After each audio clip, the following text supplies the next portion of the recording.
और इसी पर अधिक जानकारी देने के लिए हमारे साथ में हमारे संवाददाता आगरा से संदीप शर्मा जुड़ रहे हैं, अशोक जुड़ रहे हैं हमारे साथ बुलंदशहर से, और साथ ही अश्विनी हमारे साथ लखनऊ से बने हुए हैं। पास वापस आते हैं, संदीप भी हमारे साथ लगातार बने हुए हैं आगरा से।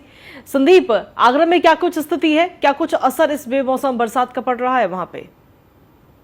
कृतिका, देखिए, अगर मौसम की बात करें तो मौसम तो काफी सुहावना है, लेकिन किसानों की दृष्टि से जो देश का अन्नदाता है, वही आज उसके ऊपर जो आफत के बादल हैं वो लगातार मंडरा रहे हैं। क्योंकि लगातार जो बिन मौसम बारिश हो रही है, उससे कहीं ना कहीं जो किसान है वो भारी परेशान है। और ऐसा नहीं है, पूरा मार्च का महीना ही किसान के ऊपर आफत बन के निकला है। क्योंकि पूर्व में भी बारिश हो चुकी है मार्च के महीने में, और अब फिर बारिश हुई, और कहीं ना कहीं जो गेहूं और सरसों की फसल है वो लगभग तैयार होकर कटाई के लिए खड़ी हुई है। कई जगह ऐसी जगह है जहां कटान उनका चालू भी हो गया है। पहली फसल सूख नहीं पाई थी, जिसके बाद एक बार फिर से रात भर हुई बूंदाबांदी, ठंडी ठंडी हवाओं के साथ वह फसल पूरी तरह बर्बाद होती हुई दिखाई दे रही है। तो कहीं ना कहीं जो अन्नदाता है वह भी परेशान चल रहा है। देखिए, किसान भी हमारे साथ हैं, उनसे ही हम बात करते हैं। बिल्कुल, बताइए किस तरह का आप लोगों को नुकसान हो रहा है। आप अन्नदाता हो, देश की रीढ़ की हड्डी कहे जाते हो, आज लगातार जो बादल आपके ऊपर खतरा के मंडरा रहे हैं, क्या कुछ नुकसान है?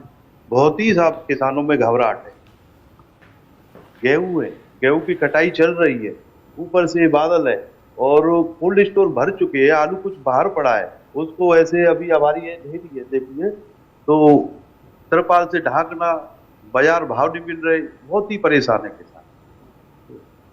बिल्कुल कृतिका, कहीं ना कहीं जो कोल्ड स्टोर भर जाने से भी जो आलू खेतों पर रखे हुए हैं, किसान उनको सेल आउट करने के लिए रखे हुए हैं, तो कहीं ना कहीं वह भी पूरी तरह भीगते हुए दिखाई दे रहे हैं। किसान भी तमाम प्रयत्न कर रहे हैं कि जिससे कि बारिश से वो अपनी फसल को बचाएं, लेकिन किसानों को लगातार जो बारिश का डर है वो सता रहा है। और मौसम विभाग की माने तो अभी 1 अप्रैल तक बारिश होने की संभावना जताई जा रही है। वहीं गुरुवार की बात करें तो गुरुवार को सुबह तक मौसम साफ था, लेकिन दोपहर होते होते ठंडी ठंडी हवाओं के साथ हल्की हल्की बारिश होने लगी, और यह सिलसिला पूरी रात चलता रहा। जिसके अभी तो धूप निकली है, लेकिन अनुमानित लगाया जा रहा है, क्योंकि आसमान में बादल छाए हुए हैं, कि दोपहर तक कहीं ना कहीं फिर से बारिश के आसार बन रहे हैं, और कहीं ना कहीं फिर से बारिश हो सकती है। ठीक है।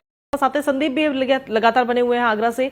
संदीप, जिस तरीके से ये बारिश हो रही है, इस बारिश का असर अन्न पे, अनाज पर तो पड़ेगा ही, लेकिन साथ ही साथ फल और सब्जियों के दामों में भी कहीं ना कहीं बढ़ोतरी देखने को मिलेगी आने वाले समय में। बिल्कुल कृतिका, देखिए, कहीं ना कहीं अगर फसल खराब होगी और उसकी डिमांड ज्यादा बढ़ेगी, जब फसल की शॉर्टेज होगी, जैसे अन्न है जिसमें गेहूं है, बाजरा है, इस तरह की तमाम जो चीजें हैं जिनमें नुकसान होगा, तो उसकी मार्केट में डिमांड भी बढ़ेगी, और डिमांड बढ़ेगी तो सीधी जाहिर बात है कि उनके दाम भी बढ़ेंगे। बिल्कुल, तो कहीं ना कहीं महंगाई की मार भी झेलनी पड़ेगी लोगों को। और जहां कोरोना काल के बाद लगातार आदमी अभी पूरी तरह संभल नहीं पाया है, लेकिन फिर से एक बार यह आफत किसानों के ऊपर आ रही है। क्योंकि किसानों का जो आलू है, जो आगरा जिस क्षेत्र में हम यहाँ खड़े हुए हैं, शमशाबाद आगरा का देहात क्षेत्र है, और यहाँ भारी मात्रा में आलू की पैदावार की जाती है। तो कहीं ना कहीं इस बार आलू का भाव गिरने से किसानों में भी एकदम पूरी तरह निराशा देखी जा रही है। और साथ ही जो छोटी छोटी तमाम ऐसी जगह है जहां पर टमाटर है और इस तरह की जो तमाम अनसीजनेबल और सीजनेबल फसलें हैं, सब्जी हैं, उनको की जाती हैं, तो इस बारिश से उन पर भी असर पड़ रहा है। कहीं ना कहीं उनमें भी रोग आने के साथ साथ तमाम सड़न गलन, इस तमाम चीजें जो पौधे हैं उनमें आने की संभावना है। तो कहीं ना कहीं इस चीज का असर किसान पर बहुत देखा जा रहा है, और किसान पूरी तरह से डरा हुआ है और लगातार परमात्मा से प्रार्थना लगा रहा है कि ये बारिश अब ना हो। ठीक है, चलिए, आप सभी का बहुत बहुत शुक्रिया तमाम जानकारी और अपडेट्स देने के लिए। तो कुल मिलाकर जो ये बारिश हो रही है, इस बारिश का कुछ लोग तो जरूर आनंद ले रहे हैं, लेकिन ये बारिश आफत बनकर टूट रही है इस वक्त देश के किसानों पर, उत्तर प्रदेश के किसानों पर। खबरों का सिलसिला